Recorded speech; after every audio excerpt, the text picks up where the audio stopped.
പഞ്ചാബ് അതിർത്തിയിൽ നിന്ന് പാകിസ്ഥാൻ കസ്റ്റഡിയിലെടുത്ത BSF ജവാനെ മോചിപ്പിക്കാൻ ശ്രമം.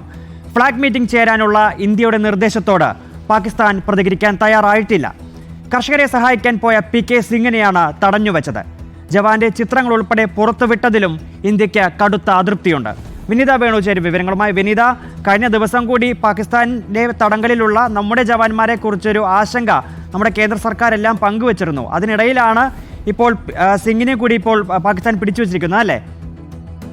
ഏറ്റവും പ്രധാനപ്പെട്ട കാര്യം വെങ്കി, ഇന്ത്യയും പാകിസ്ഥാനും പങ്കില്ലാത്ത പ്രദേശത്ത് നിന്നാണ് ഈ ജവാനെ കസ്റ്റഡിയിലെടുത്തിരിക്കുന്നതെന്നാണ്. അതായത് ഇരു രാജ്യങ്ങൾക്കും നിയന്ത്രണമുള്ള സ്ഥലമായിരുന്നില്ല.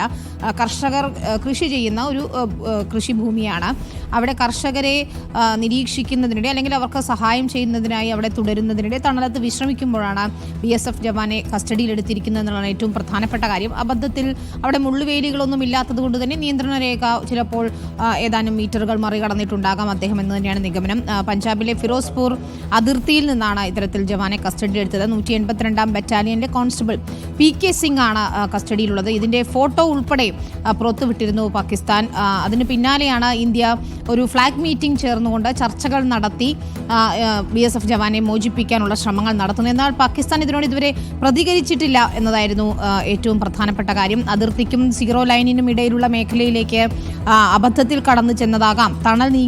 തണൽ തേടി നീങ്ങിയപ്പോഴായിരിക്കാം ഇത്തരത്തിൽ അതിർത്തി മുറിച്ചു കടന്നത് എന്ന് തന്നെയാണ് ഇന്ത്യ വിശദീകരിക്കുന്നത്. സർവീസ് റൈഫിളുമായി യൂണിഫോമിലായിരുന്നു PK സിംഗ് ഉണ്ടായിരുന്നത്. അതുകൊണ്ട് തന്നെ അത്തരത്തിലൊരാളെ കസ്റ്റഡിയിലെടുക്കുമ്പോൾ നിർണായകമായ ഒരു കാര്യം തന്നെയാണത്. പ്രത്യേകിച്ച് യുദ്ധസമാന സാഹചര്യം നിലനിൽക്കുന്നതിനിടെ ഇത്തരത്തിൽ നമ്മുടെ ഒരു ജവാൻ BSF ജവാൻ പാകിസ്ഥാന്റെ കസ്റ്റഡിയിലിരിക്കുന്നത് തീർത്തും ആശങ്കാജനകം തന്നെയാണ്. അതുകൊണ്ട് തന്നെ പെട്ടെന്നുള്ള നടപടികളിലേക്ക് ഇന്ത്യ കടക്കുകയാണ്.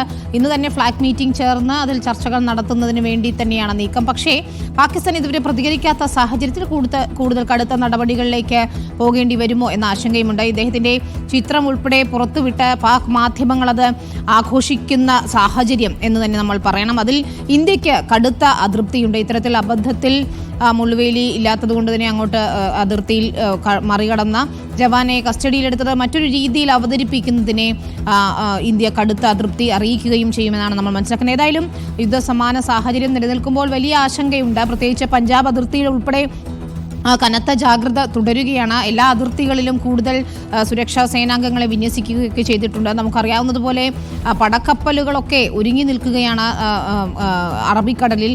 കരമാർഗം വേണമെങ്കിൽ തിരിച്ചടിക്ക് ഒരുങ്ങുന്നു സൈന്യവും കരസേനയും എന്നതാണ്. നേരത്തെ നോബൽ സൂചിപ്പിച്ചതുപോലെ വ്യോമസേനയും അഭ്യാസ പ്രകടനങ്ങളൊക്കെ നടത്തി തയ്യാറെടുപ്പുകൾ നടത്തുന്നു. നിയന്ത്രണ രേഖയിൽ അതീവ ജാഗ്രതയുണ്ട്. കൂടുതൽ കടന്നുകയറ്റങ്ങൾ നുഴഞ്ഞുകയറ്റമൊക്കെ തടയുന്നതിന് വേണ്ടിയുള്ള ശ്രമങ്ങളാണ് നടത്തുന്നത്. നമ്മൾ ഏറ്റവും പുതിയ അപ്ഡേറ്റുകൾ നമുക്കറിയാവുന്നത് അനുസരിച്ച് ജമ്മു കാശ്മീരിൽ എവിടെയെങ്കിലും ഏതെങ്കിലും ഭീകരർ ഒളിച്ചു കഴിയുന്നുണ്ടെങ്കിൽ അത് കണ്ടെത്തി അവരെ ഇല്ലായ്മ ചെയ്യുന്നതിന് വേണ്ടിയുള്ള ശ്രമങ്ങളാണ് സുരക്ഷാ ഏജൻസികളുടെ ഭാഗത്തുനിന്ന് ആദ്യം ഉണ്ടാവുക എന്നതാണ്. ഏതെങ്കിലും തരത്തിൽ പ്രകോപനം തുടർന്നാൽ തിരിച്ചടി ഉണ്ടാകുമെന്ന് പറയുന്നു. രാത്രി തന്നെ ഇത്തരത്തിൽ BSF ജവാനെ മോചിപ്പിക്കുന്നതിന് വേണ്ടി ഫ്ലാഗ് മീറ്റിംഗ് ചേരണമെന്ന നിർദ്ദേശമാണ് ഇന്ത്യ മുന്നോട്ട് വെച്ചത്. പക്ഷേ പാകിസ്ഥാൻ പ്രതികരിച്ചിട്ടേയില്ല.